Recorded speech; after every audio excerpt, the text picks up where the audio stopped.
Hello everyone, Admiral Seabass here for the 10th video in my Global War 36 expansions and optional rules. Today we'll be talking about Netherlands Fights Back. This expansion, which is available from Historical Board Gaming as a separate purchase, basically makes Netherlands a separate power in the game as opposed to just a minor controllable or alignable power in the base game. And this is going to let you control the Netherlands the way you control other powers in the game and from the start of the game as well. So if we swing over here, you can see I don't have a Netherlands round coaster. Historical Board Gaming, you should make a Netherlands coaster or send me one if you got it already. So they're going to go after the Commonwealth goes, and this is their roundel here. And they start with $1. And they start with $1 of money. They have $1 of income at peace and $12 of income max. I'm not calling this wartime income because they do not go to war the way any other power goes to war. They cannot declare war on anyone even if they get to their 12 IPP. They're a pacifistic, peaceful country, and this just represents the capacity they have to produce because of their oil holdings mostly around the world. And so they do get certain bonuses in peacetime, and these are Rank Carcass's rules here, slightly modified. I didn't use one of the bonuses. Rank found that if you didn't have any of these bonuses, then they just get wiped out like they do in the normal base game, and there's no point in playing them as a separate power. So he said +3 if someone attacks at the borders of a Netherlands zone. So that would be primarily... really, it's going to be Belgium. If and when Germany attacks Belgium, Netherlands is going to get that +3 peacetime bonus. Also, I guess it theoretically could happen over here if someone attacks this territory here, which is Sarawak, which is British or FEC controlled. So if anybody attacks, or I guess Portuguese Timor as well, or Anzac, New Guinea. So if anyone attacks those zones, they'll get an immediate +3 peacetime increase in their income. And then starting July 39, they'll get a D6 bonus to their income until they reach the max of 12. And one other thing, their setup has changed quite a bit from the base game. And also they have these oil derricks now. And let's show you down here. They have more set up down here in the Dutch East Indies. So let's show you this briefly. Ignore these for a second. Here's the oil derricks. They're on Sumatra and Borneo. I'll explain those in a minute.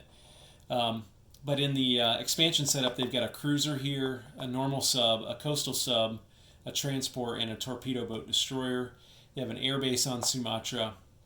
They have an infantry on Borneo, and Java, and 2 militia on Java, and nothing in any of their other holdings here in the Netherlands East Indies. And then over here on the Europe map, they have 2 infantry, a cruiser, and a torpedo boat destroyer. They're off Netherlands proper. And so that's their setup in the game. Now, what are these oil derricks? These oil derricks represent the importance of the oil that was produced mostly in the Netherlands East Indies, but also elsewhere, which I'll show you in a minute. What these are going to do is if the Axis or the Comintern take Sumatra or Borneo with these oil derricks, that's going to have an impact on worldwide production for the Allies. And that is going to mean that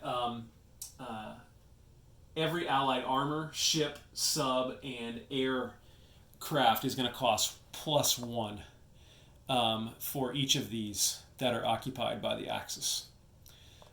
So that puts higher stakes here. Now in the expansion, it does not say that applies to these two.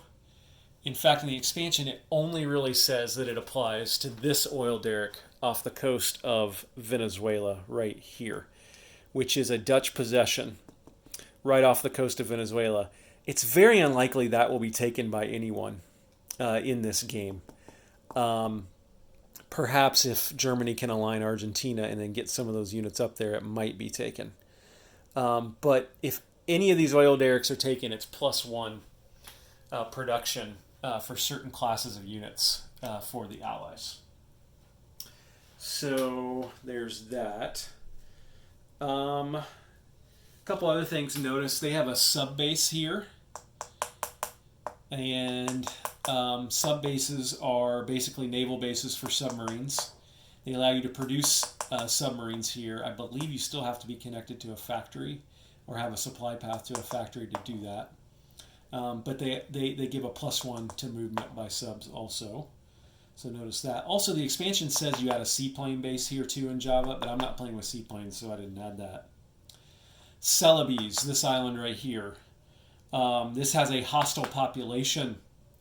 And if the Japanese take this, they have to leave 1 infantry on this island after its capture, or it reverts immediately to Dutch possession. So Japan has to garrison that.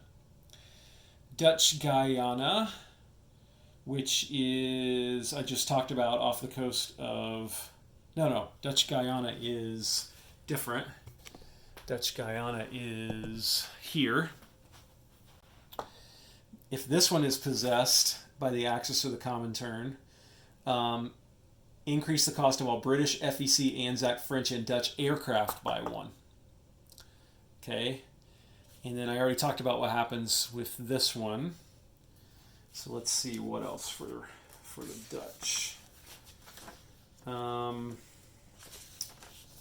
They have a couple of special units, which I'll show you.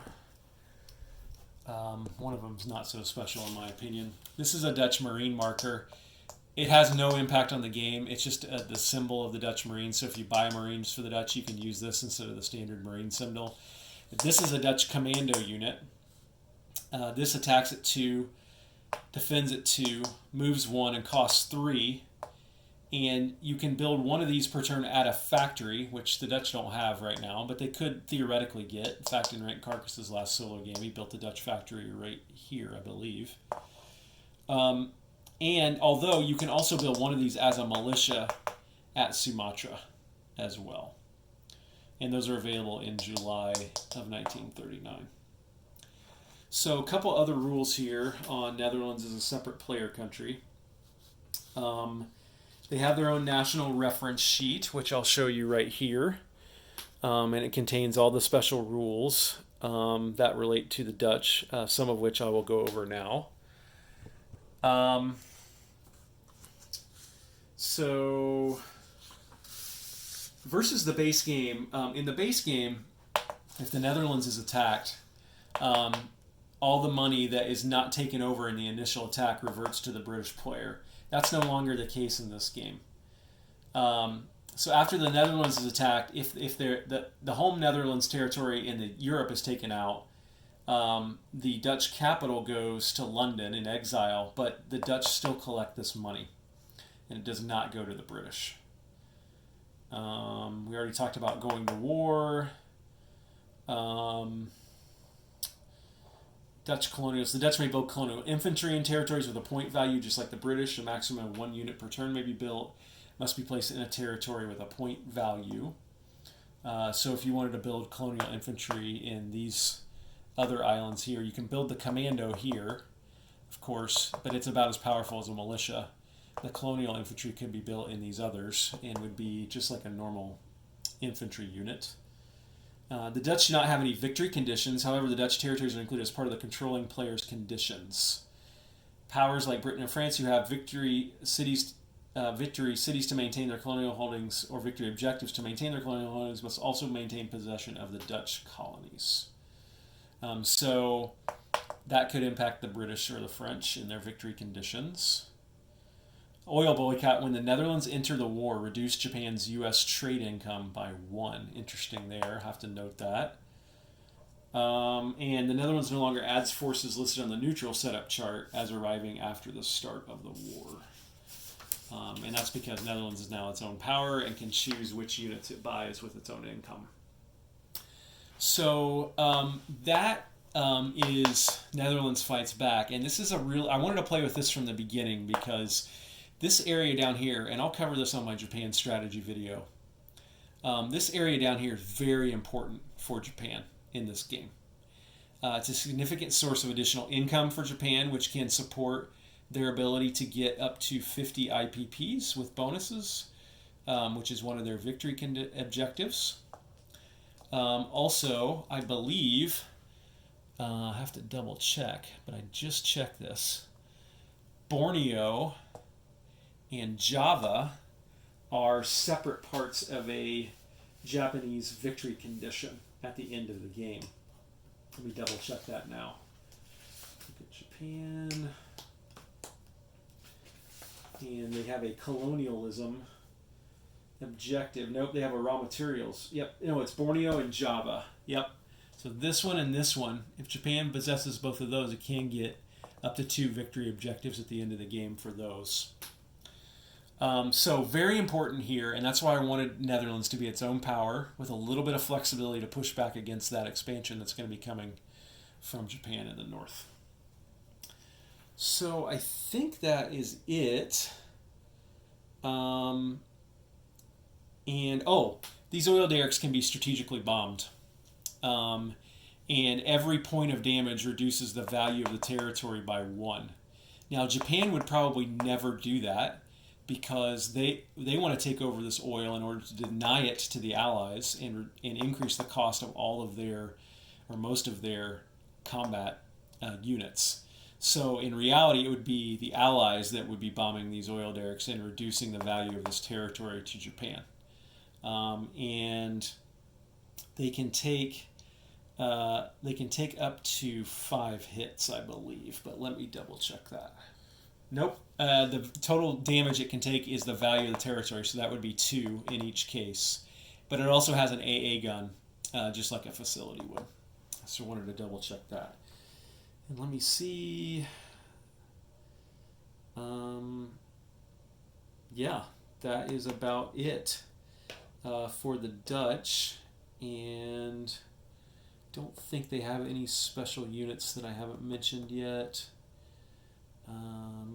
Yeah, that's about it. So I'm really looking forward to playing with this expansion, and be fascinated to see how it goes. So this is Netherlands Fights Back for Global War 36 by Historical Board Gaming. This is Admiral Seabass signing off.